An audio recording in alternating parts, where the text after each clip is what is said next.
Let's see. Medical out. Davis, Exum, Gafford, Irving, Lively, Martin, Prosper, and Washington. Jason, this is Kessler's final game. What are some of the things he did this season to have an impact on your team? Kessler Edwards. He's been great. We can talk about playing the center position, but just his development from the start of this year into this being his last game for us until if we do decide to re-sign him at a later date. But he's been great. He's done everything we've asked, and he's improved. He's shooting the ball well, and we're going to need that tonight. What does he do? What happens to him after tonight's game? He reports back to the G League, so he'll still be around us, practicing and working with the G League. Jason, you said that you mentioned Washington on your injury report. I know he came back and played after he tweaked his ankle. He played the second half. What was the assessment today? Swollen left ankle. Jason, just given the run that you guys made last year, what goes into pacing for the postseason in a league where so many teams obviously will kind of rest guys just to rest them in a league where 65 game thresholds? How do you, as a coach, determine that? What did you like as a player in terms of having games or not having games on? Great question. I think the league has the 65 rule, so most guys will get to that point, and then the media will vote on the awards. MVP, defensive player, in first, second, third team. So as a coach, we're focused on winning, but understanding the marathon can be long. But there's so many different, scenarios, injuries to other guys. Are you fighting for home court? Have you already locked up the number one seeding? And so it becomes rhythm. And so there's a lot of answers to your question. It's just not one. And everyone's different philosophy. But it comes down to rhythm and making sure that you're healthy and ready to make a run for that trophy. And so it all depends on where you sit. Some might feel comfortable starting the season or playoffs on the road, putting pressure on the fourth seed. And then there's teams fighting to get the 10th seed or the 9th seed. It doesn't matter. So there is no pacing. You got to play who can go. And then if in our scenario, we have a lot of injuries. So right now we're not pacing. We're playing whoever can put on a uniform. And yes, they are playing a lot of minutes, but that's just the scenario that we're faced right now. Is it always kind of a fool's errand? I mean, obviously you guys have just been hit from every angle, but in terms of, can coaches even really go into a season saying this is the way I want to approach trying to pace something because of all the things you just mentioned and just whatever injuries are going to come up?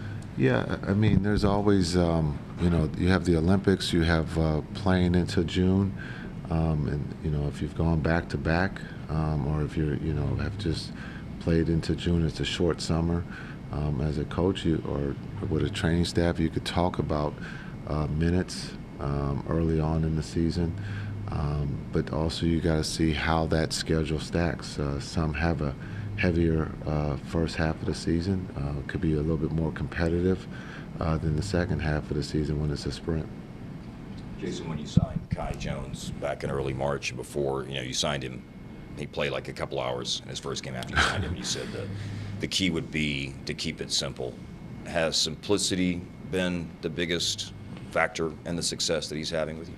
Yeah, I think when you look at what Kai has been able to do for us from those couple hours that he was able to put on his uniform, he got hurt in that game, but he was 23-9, I think, and just talking to him and asking him to just keep it simple. And his talent level is extremely high, and he's been really, really good for us. We talk about the vertical game, but also his decision making, his passing is something that we've kind of have learned watching him here in the couple games that he's played. He's made a lot of good decisions for us, and so I think he feels comfortable, and to the coaching staff and to his teammates, making sure that he is comfortable because we need him.